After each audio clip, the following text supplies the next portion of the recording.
Happy Friday po sa ating lahat. Ako si Benison Estareja. Umiiral pa rin po ang dalawang weather system sa ating bansa. Una na dyan ay ang mahinang northeast monsoon or amihan na nakaka-apekto lamang po dito sa may extreme northern Luzon. Habang over the rest of the country, mainit na panahon na sinasamahan ng mga pag-ulan. Dulot naman yan ng easterlies o yung hangin galing Pacific Ocean. Samantala, base pa rin sa ating latest satellite animation, wala tayong inaasahang bagyo or maging low pressure area na papasok ng ating bansa sa mga susunod na araw. Ngayong araw po ng Friday, asahan pa rin ang epekto ng easterlies sa malaking bahagi po ng Luzon. Doon lamang sa may Batanes and Babuyan Islands, magdadala ng mga pulu-pulo, mahinang pag-ulan at bahagyang malamig na temperatura itong northeast monsoon. But for the rest of Luzon, kabilang po ang Metro Manila, partly cloudy to cloudy skies, lalo na po sa may eastern sides, Cagayan Valley, eastern side ng Cordillera Region, Aurora, Quezon, Bicol Region, at ilan pang bahagi po ng Mimaropa, habang fair weather conditions, o so ibig sabihin po ng fair naman, wala tayong malalakas na hangin at malalakas na ulan sa malaking bahagi ng western side of Luzon. Pagsapit naman po ng hapon hanggang sa gabi, meron pa rin mga isolated rain showers, mga light to moderate rains po, lalo na po sa may eastern side ng Quezon as well as Bicol Region. In terms of our temperature, unti-unti na pong tumataas yung ating mga temperatura pagsapit ng tanghali, lalo na sa mga kapatagan, dito sa Lawag hanggang 31 degrees Celsius, sa Metro Manila sa tanghali hanggang 32 degrees, habang dito naman sa Tuguegarao, Posible hanggang 33 degrees Celsius. Sa kabundukan naman sa Baguio City, between 16 to 23 degrees Celsius. Sa ating mga kababayan po dito sa Visayas, pinakang uulanin, dulot po ng easterlies, ito pa rin pong Eastern Visayas. Bagamat this morning, meron na tayong mga paulan sa ilang bahagi po ng Central Visayas at Negros Occidental. Yan din po ay dulot ng easterlies at mga mahina hanggang katamtamang ulan po ang mararanasan ngayong umaga. But itong Tacloban, Leyte and Samar provinces as well as Biliran ay mostly cloudy skies po tayo at makakaranas din tayo ng mga pag-ulan hanggang mamayang gabi. Dahil po yan sa easterlies, kaya mag-ingat sa mga posibleng pagbaha at pagguho ng lupa. Temperature natin sa buong Visayas between 25 to 30 degrees Celsius.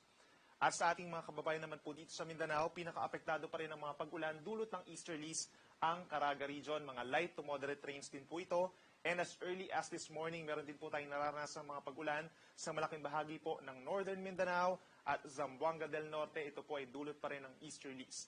Ilang bahagi pa ng Mindanao dito sa may Zamboanga Peninsula, southern portions, Bangsamoro Region, Socsagen and Davao Region is generally maaraw sa maraming lugar, may kainitan pagsapit ng tanghali at posible lamang ang mga kulapan at mga pulupulong ulan pagsapit ng hapon at gabi.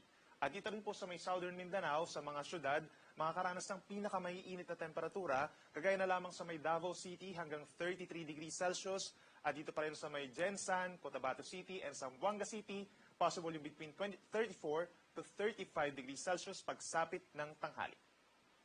Dahil pa rin po sa hindi kalakasang amihan, meron pa rin tayong matataas or maaalong karagatan dito pa rin po sa may extreme northern Luzon, plus yung mga lugar na nasa may eastern side, sa may Pacific Ocean, moderate to rough seas po yan, pero hindi naman po yan qualified as a gale warning. And in the coming days po, aasahan pa rin natin yung maalon na karagatan sa hilaga at silangang baybayin po ng ating bansa, banayad hanggang katamtaman naman po sa natitirang baybayin ng Pilipinas. Kung dito sa Luzon for the next 3 days, iiral pa rin po ang northeast monsoon na mahina, dito lamang po sa northern Luzon. At sa mga nagtatanong po kung babalik pa ba yung malakas na amihan, ay possible pa naman po hanggang sa susunod na buwan. Pero either dalawang senaryo lamang po yan, magiging malakas, posibleng umabot dito sa Luzon, pero saglit na lamang ito magtatagal, or either mahina pa rin itong iiral dito sa may northern and central Luzon. But for the next 3 days, sinabi ko nga kanina, dito sa may northern Luzon, possible po yung partly cloudy to cloudy skies with some isolated light rains, habang sa may Central Luzon, Metro Manila at malaking bahagi ng Southern Luzon, partly cloudy to cloudy skies naman with some isolated rain showers, dulot pa rin yan ng easterlies. Magiging mainit po pagsapit ng Sunday and Monday kung saan dito sa Metro Manila hanggang 32 degrees Celsius, but posibleng maranasan o maramdaman yung heat index na hanggang 34 to 35 degrees Celsius. Sa ating mga kababayan naman sa Visayas, iiral pa rin po ang easterlies. Either ito yung magdadala ng mainit na panahon for the next 3 days or magdadala rin ng mga pag-ulan, lalo na po sa araw ng linggo. Lalo na dito sa may Eastern Visayas, possible po yung kalat-kalat na ulan pagsapit po ng umaga pa lamang, then maaaring magpatuloy yung mga pag-ulan pagsapit ng hapon hanggang sa gabi. Ilang bahagi pa ng western and central portions of Visayas is fair weather conditions sa umaga, may chance rin ng mga isolated rain showers. At panguli sa ating mga kababayan sa Mindanao, iiral din po ang easterly sa susunod na 3 araw But take note, magkakaroon din po ng mga pag-ulan dito sa bahagi ng Caraga Region at ilan pang bahagi ng Davao Region, kagaya na lamang ng Davao Oriental and Davao de Oro, kung saan vulnerable po or mataas ang chance na nagkakaroon ng mga landslides kahit saglitan lamang po ang mga pag-ulan. At meron din pag-ulan sa Sunday and Monday dito sa may northern portion of Mindanao, sa may Region 10, Misamis Oriental, Bukidnon, and Camiguin. Sunrise po natin ay 6:20 in the morning at lulubog naman ito 1 minuto matapos ang alas 6 ng gabi. Yan muna ang latest mula dito sa Weather Forecasting Center ng Pag-asa. Ako muli si Benison Estareja na nagsasabing sana mapanahon, Pag-asa ang magandang solusyon.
Okay, ang ating Sincerity Cafe and Restaurant na matatagpuan sa iba't ibang panig ng Kamaynilaan at dalawa naman sa Quezon City.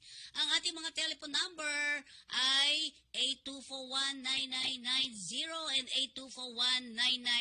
8241-9972 para sa inyong mga catering. Baka gusto nyo po magpa-deliver. Apakasarap ng mga ang pinaka-number 1 dyan na masarap po sa Sincerity ay ang kalan chicken. Ang paborito ko dyan ay oysters cake, di ba? 1956 pa nang itayo ng Pamilya Uy ang naturang Sincerity Restaurant na matatagpuan sa iba't ibang panig ng Kamaynilaan tulad ng 519 Quintin Paredes Street, Binondo, Manila. Meron din tayo sa 238 Banawi Center, Banawi Street, Barangay Manresa, Quezon City. At kung kayo na may matutungo dito sa Lucky China Town Mall, ayan, nasa ground floor ng Binondo, Manila. Meron din sa Unit 2, 285 Gibara Street, Corner Hardboard Street, Little Baguio, San Juan. Matungo naman kayo sa Robinson's Magnolia. Express Sincerity rin po ang naririyan. At ang SM Mega Mall sa Quezon City.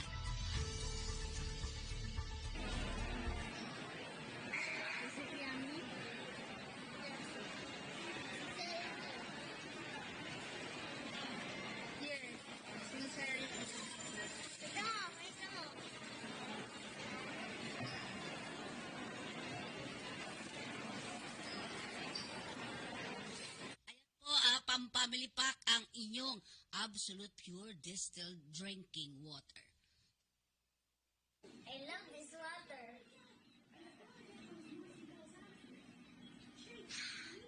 Thirst quenching. Ayan ang ating absolute pure distilled drinking water. May pang pamilya na, may pang sports pa at pang personal. At para naman sa ating flag carrier ng Pilipinas, andyan po ang ating Philippine Airlines.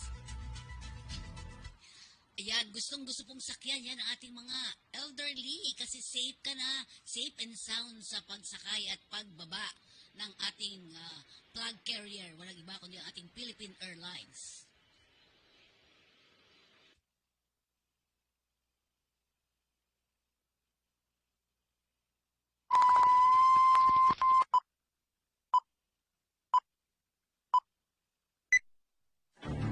Negosyo.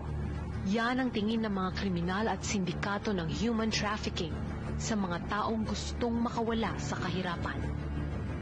Maayos na trabaho, malaking sahod, libreng pag-aaral. Pawang kasinungalingan. Ngayong panahon ng pandemya, marami ang nagipit na pamilya. Sinabayan pa ng sunod-sunod na malalakas na pagbagyo.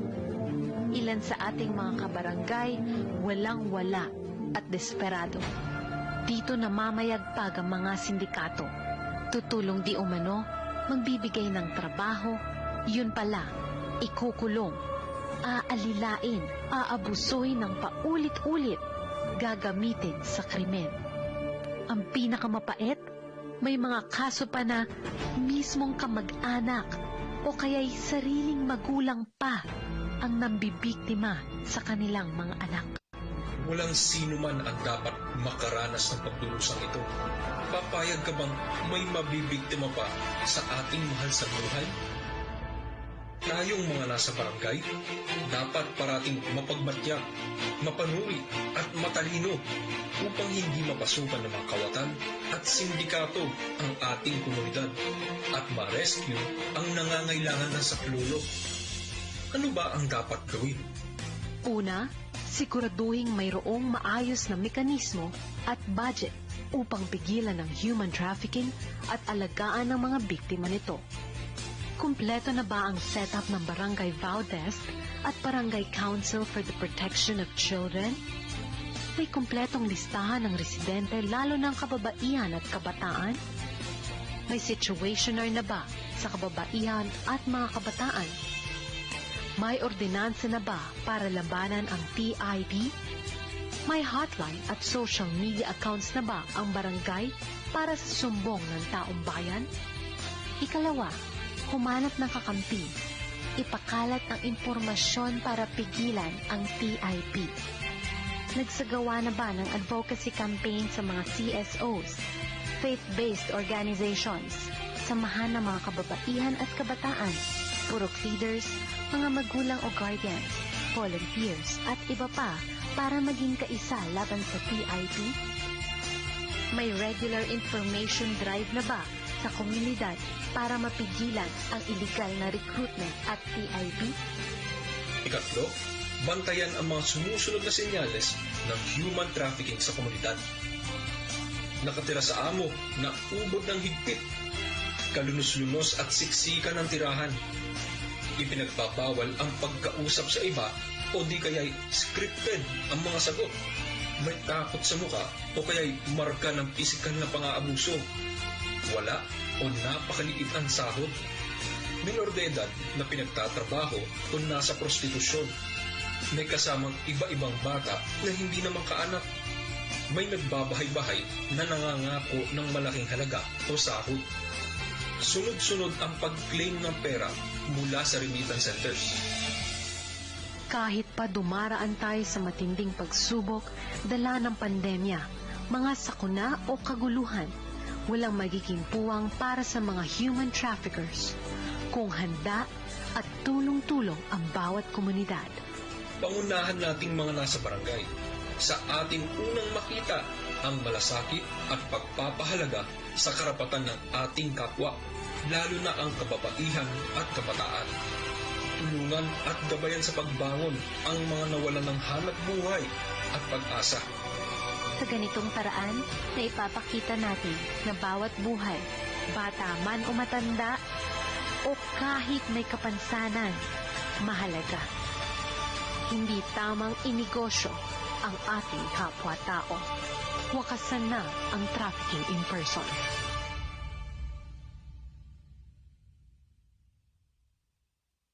This is Loida.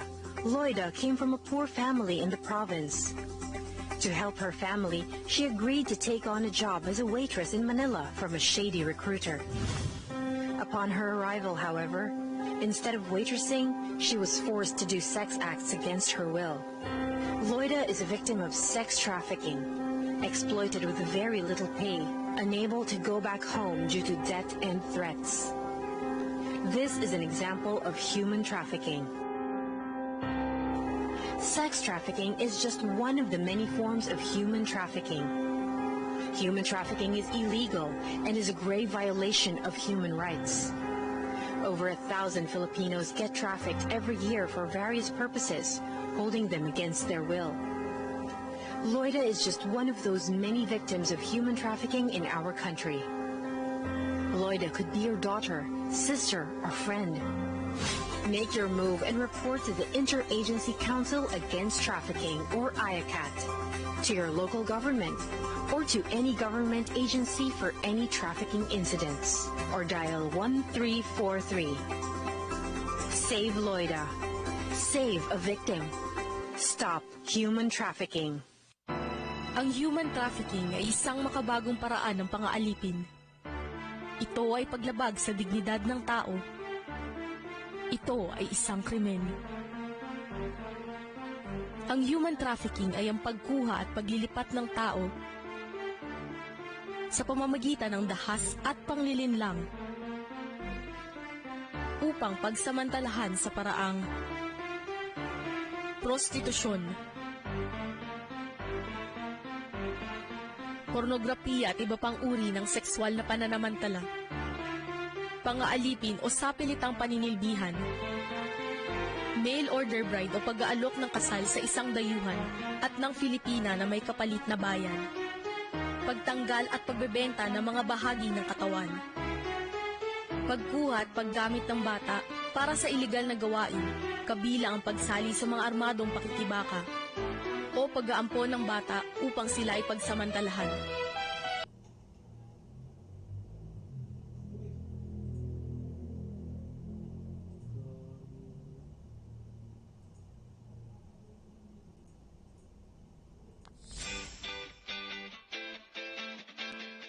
Kumusta?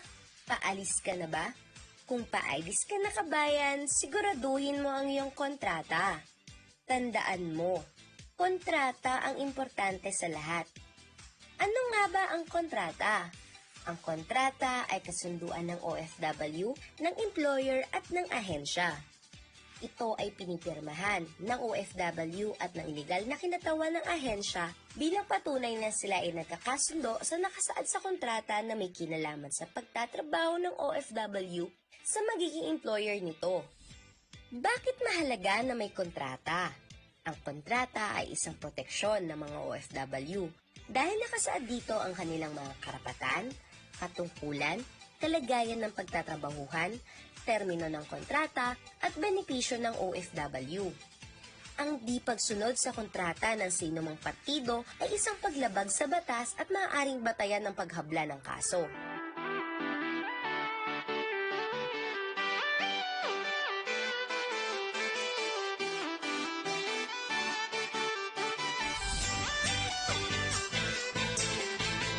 O ano kabayan? Handa ka na ba? Huwag kalimutan ang iyong kontrata ha! Ingat!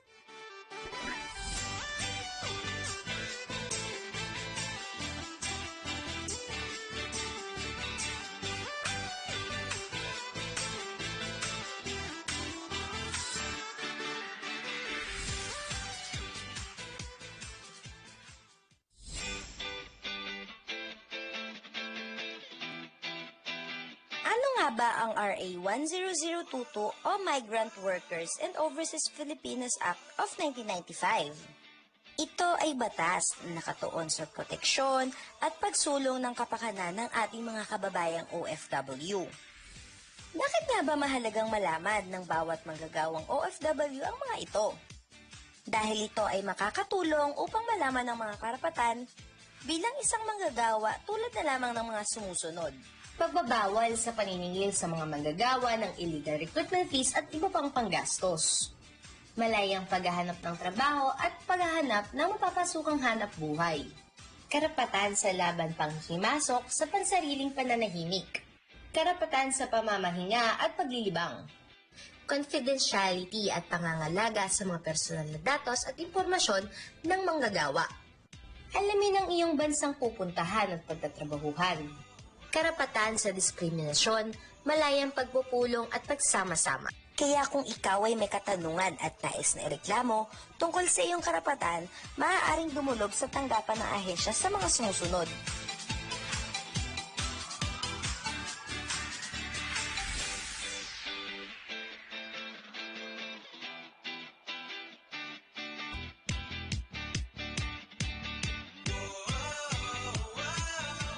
Ngayong alam mo na ang kalagahan ng iyong karapatan bilang isang manggagawa, huwag hayaan na ikaw ay busuin at ipaglaban ang iyong karapatan. Ingat ka, bayan!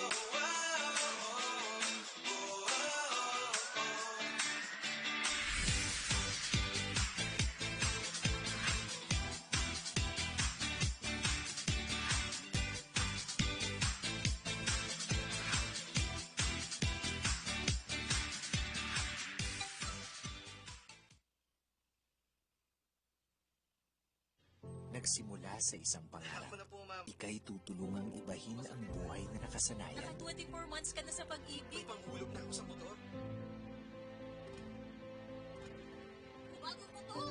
Gagawa ng hakbang para mapaghandaan ng forever. At harapin ang bukas ng may maaasahan. Simulan mo na ang forever mo ngayon. Fund your forever with Pag-ibig Fund.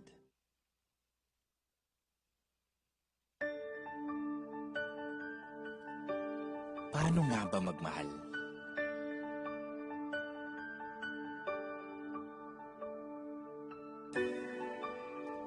Pwedeng palarigalo.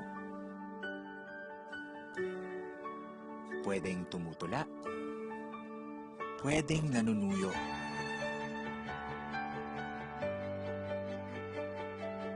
Pero ako, paglilingkuran kita tulad ng pag-ibig. Iba ang lingkod pag-ibig.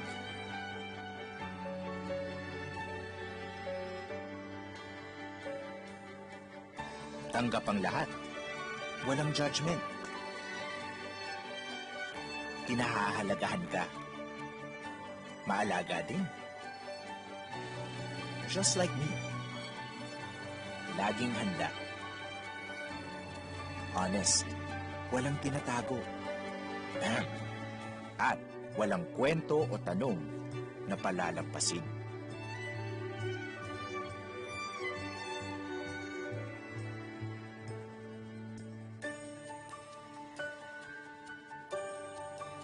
Oh, di ba? Parehong pareho.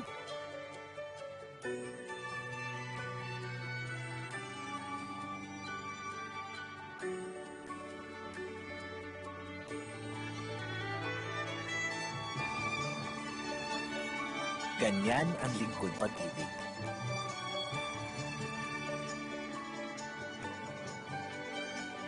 Paano nga ba magmahal? Pag-ibig, naglilingkod ng tapat at totoo.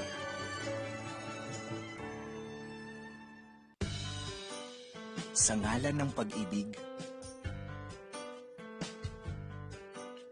handa akong gawin ang lahat.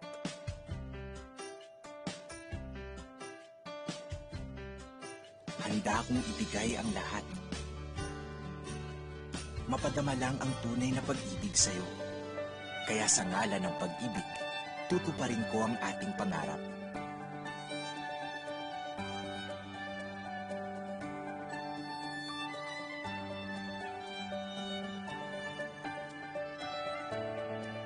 Sa susunod na kabanata, isa lang ang ating aasahan. Ang Pag-ibig Housing Loan.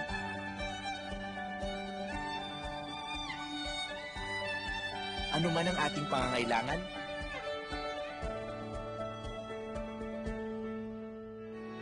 may home loan na bagay sa atin. Simple man o grande ang dream home natin, posible dahil sa kanilang lowest rates.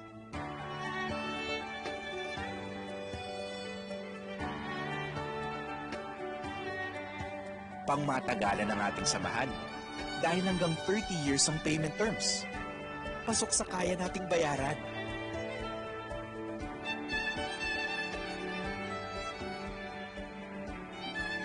Para sa'yo, para sa akin, para sa pangarap natin. Lahat gagawin, lahat tatahakin. Sa ngalan ng pag-ibig, walang imposibleng pangarap.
Bago ako magmahal ng iba, mamahalin ko muna ang sarili ko. Mag-iipon muna ako ng pag-ibig. Pag-ibig regular savings. Earn 25 times more sa contributions mo. Ang contributions mo, ipon mo. Mas malaking contribution, mas malaking ipon. I'm worth it. I deserve pag-ibig.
Minsan ang pag-ibig, online mo pala mahahanap. Ang bagong virtual pag-ibig. One click, you can track your savings. Easily pay for your loans. Even live chat with us. And now, apply for a short-term loan.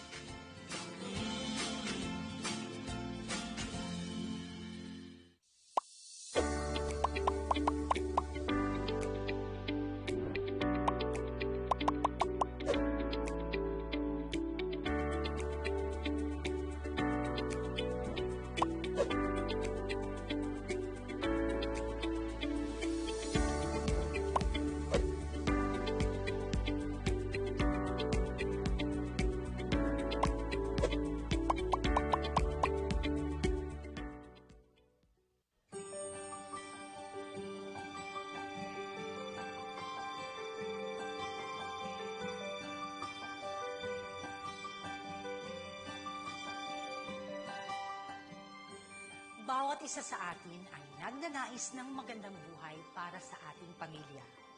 Lahat ay gagawin natin, mabigyan lamang sila ng magandang buhay. Kung minsan pa ay kaya natin isakripisyo ang lahat para makamit natin ang pinapangarap nating buhay para sa kanila. Kaya naman, marami sa atin ang pinipiling makipagsapalaran sa ibang bansa para makamtan ang inaasam-asam.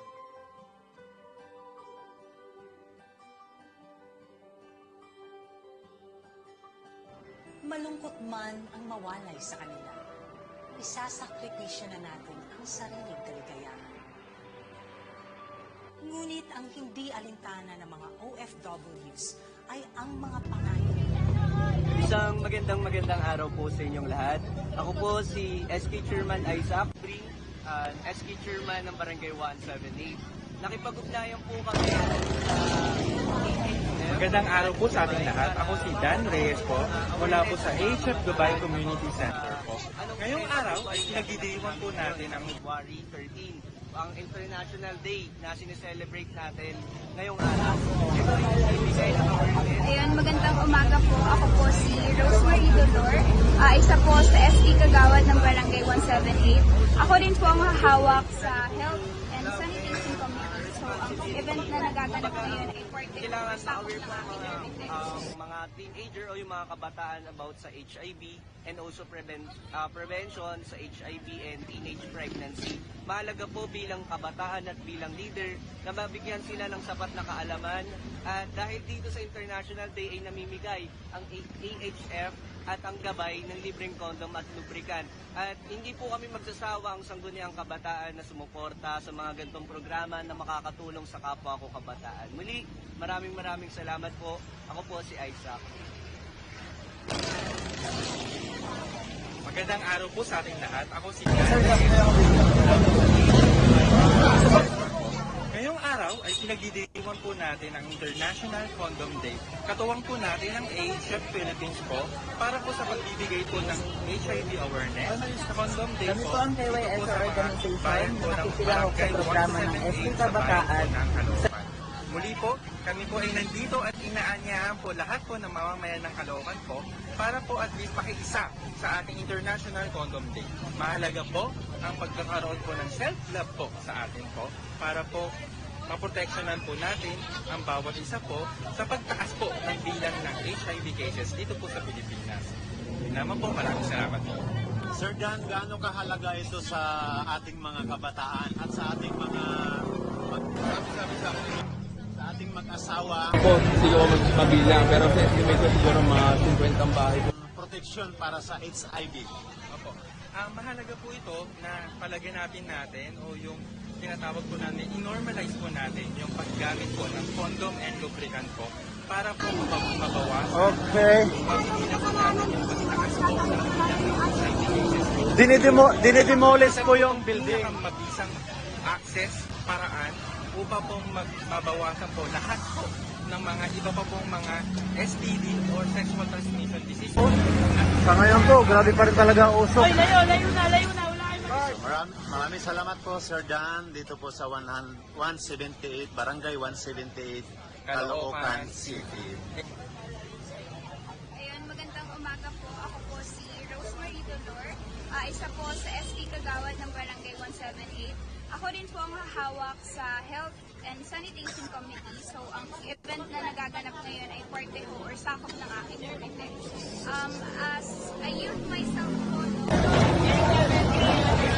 Valentine's na, this event is really important kasi for everyone who's making that choice.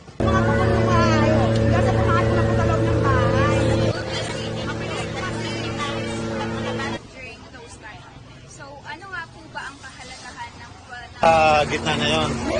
sex? First is to prevent teenage pregnancy. Ayon sa estado po natin ngayon, pregnancy, no?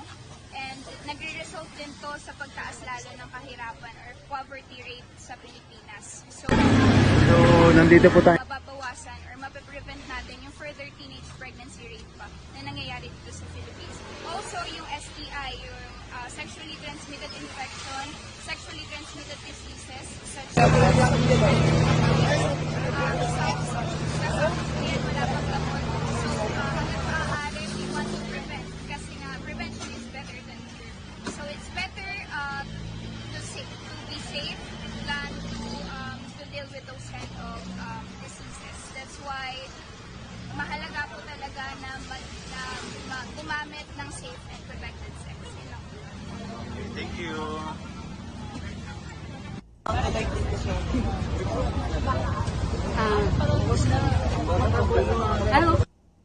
Hello po. National Condoms Day po tayo ngayon, di ba? Sasabihin ko lang po kung anong kalahati ng family planning natin, ng condom.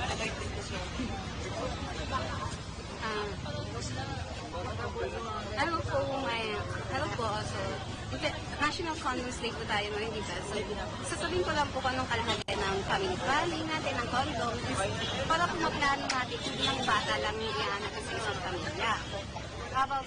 If ever po kasi na hindi tayo nakapplano, mga plano sa family planning natin or hindi tayo nagpo-condom, pwede tayo magkatawag na parang unwanted child, tapos nagkakaproblema tayo sa mga financial.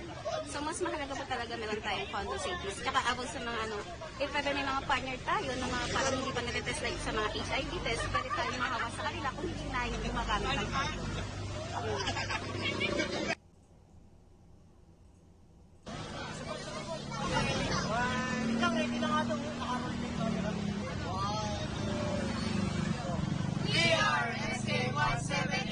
Happy Valentine's and love responsibly. Kami po ang KYSO organization na nakikilahok sa programa ng SK Kabataan sa International Condoms Day. Thank you sa AHF Philippines. At yung mga awareness sa mga kabataan, ano yung masasabi nyo? Pakilakas yung boses mo po. Always use condom to protect your health. Thank you.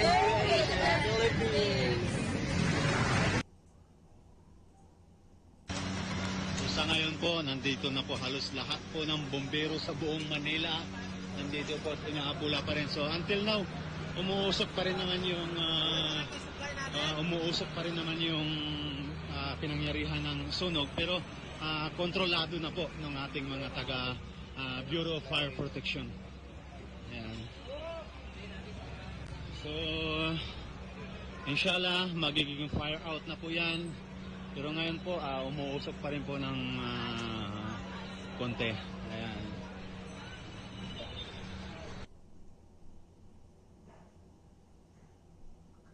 Sabi sa akin ng mga kapitbahay namin dito. Kasi may ginigubang school. Ngayon, nag-accepted din sila o nag-wedding, hindi ko alam eh. Kasi pumuputol sila ng bakal, gawa na nag-demolition. Ngayon, sabi ng isang kapitbahay sa likod, meron na raw pumapasok na baga sa kanila, galing sa nag-accepted din. Ngayon, kinakalampag na yata yung mga gumagawa, parang hindi yata pinansin. Kaya yun, pupasok ng baga, biglang lihab. Light materials itong nasa likod? Oo, light materials yung mga yan. Informal settler. Ito siguro mga 50 ang bahay po. Mga 50 hanggang 17 bahay po naapektuhan. Kasi magkatula po. Hindi lang ang po isang hilera eh, magkatula po sila. Siguro ang pamilya siguro mga 200 families. Kasi gawa po ng dikit-dikit po yung mga kwarto dyan. Chairman, ito po ang sabi kanina nang nasa kapitbahay namin sa likod. Kasi may nagbibilisyon sa katabing eskwelahan. May nag-acetylene o nag-welding, hindi ko alam. Ibig sabihin, may apoy. May kumagamit sila ng apoy. Ngayon, sabi ng kapitbahay sa likod, tumatalsik na raw yung mga baga. Pinakanapag nila parang hindi raw umaaksyon. Kaya ngayon, nakita nila ng isang kapitbahay, umaapoy na. Pagkakita nila ng kurtina, umaapoy na kagad. Yun, siyempre sa Taranta, nagbabakal yung mga tao para sa safety nila. Yun, bigyan laki. Gawa ng dikit-dikit lang, manipis yung bahay dyan. Wala po bang coordination sa inyo yung sa school na may gagawin sila? Meron po nung una na nagparap sila para po kausapin ko yung mga nasa likod, yung mga nakadikit po sa pader nila, yung mga apektuhan. Pero sa building permit po, permit ng demolition, wala po ako binigay sa kaya nagulat po ako, bigla silang liba nila. Saan natin gagawin yung mga victims? Saka tutulong ako dito ng LGU para DSWD para po malagyan ng kalmakan at dito lang sa Alonso para kahit pa paano may magaling sila magsilungan. Anong plano natin dito sa school na to? Anong plano natin? Magreklamo ba tayo? Ang laking perwisyo. Oo, malaki perwisyo. Sabi po sa akin ng mga tao na apektuhan, kailangan daw po talagang pagbayaran nila yung mga perwisyo nila. Anong eskwelahan to, sir? Antonio Regidor, Elementary school. School. Hindi, public school. Sir, yung mismo mga nag-acetylene kanina, nakita ninyo, nakausap ninyo, na ituro nila sa inyo, nasa na sila ngayon? Kaya lang, hindi ko sila kilala talaga. Ay, huwag na kasi nasa taas sila kanina eh. Dumanaw ko yung mga nasa taas sila eh. Ngayon, nung nagkasunog na, biglang nawala. Opo, siguro po, matatanong natin dyan yung mga teacher po sa school. Kasi sila po yung magkakausap.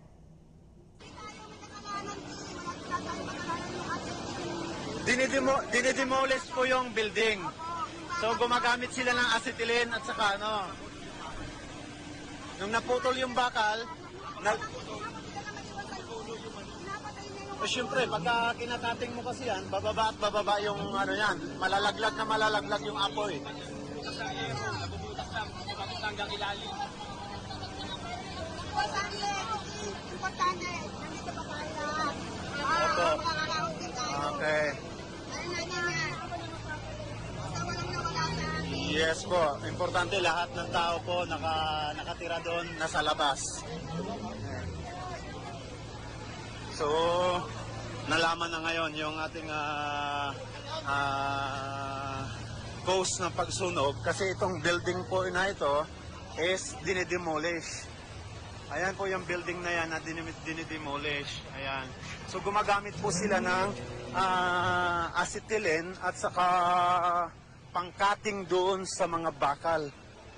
So yan po yung nagiging cause ngayon yan po yung naging cause ng sunog. Ito po yung mga ginagamit nila. Ayan. So nakakatakot lang po tumabi dito kasi acetylene po yan at saka yung gasol mismo. So baka po sumabog. Talaga usok. Hoy, layo na. Wala kayong makatulong dyan. Bata, please. Layo na.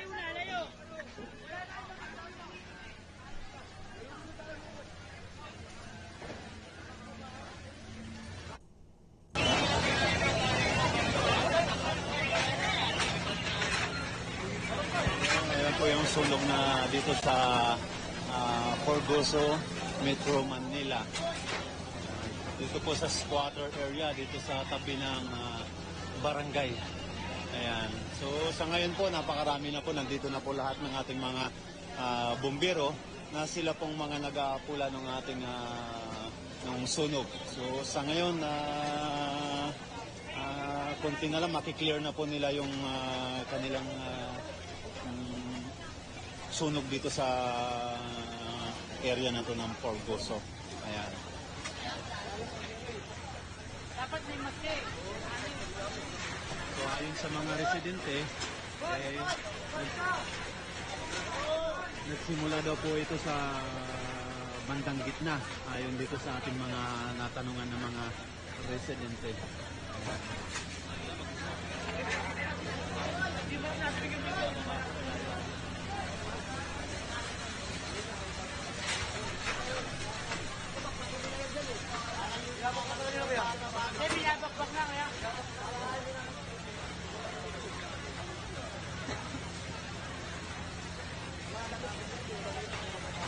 Until now, napakalakas pa rin po ng usok, kaya hinahanap pa rin po ng ating mga taga-bumbero na kung saan po yung pinagmumulan o kung saan pa po mayroong apoy. So inasikaso pa po nila.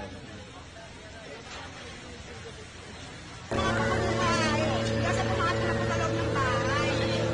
Mabilis po kasi mga bata doon. Nakakatay na ito ba?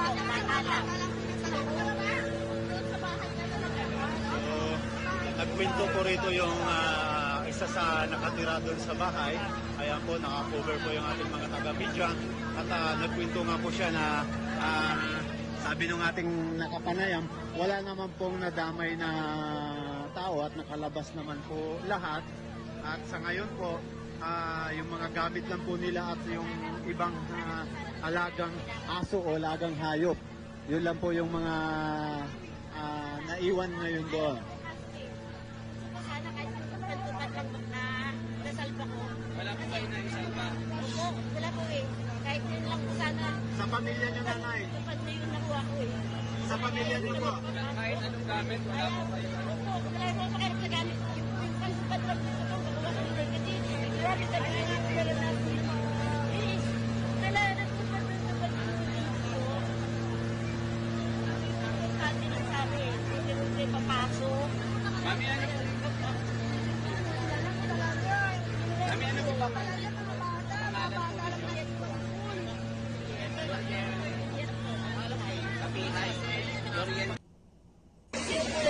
Sa talaga niyo, sino nakatira doon?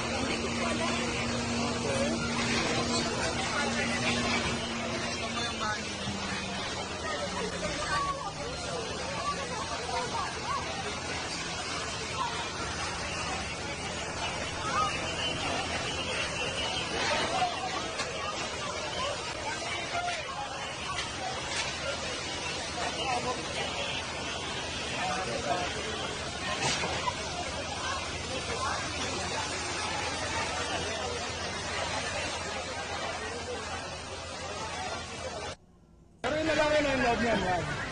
Yung lalaki na may pilawi na nakasarap kami ito. Buhay na lang. Meron ka sa baba, o sa aras na itong bahay. So, isa po itong squatter area.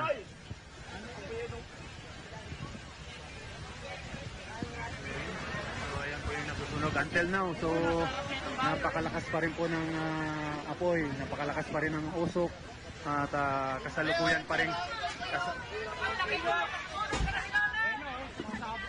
kasalukuyan pa pong yeah.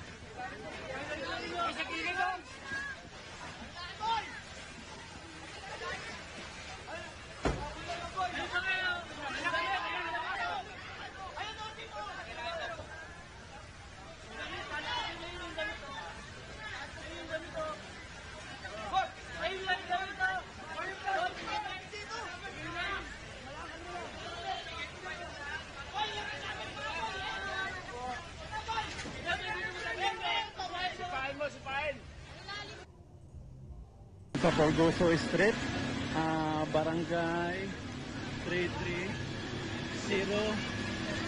So, ayan po, nagkaroon po ng sunog dito. Ayan yung ating mga bombero. Nandito na po yung ating mga taga-bombero at yung ating pong mga pamatay sunog. Ayan.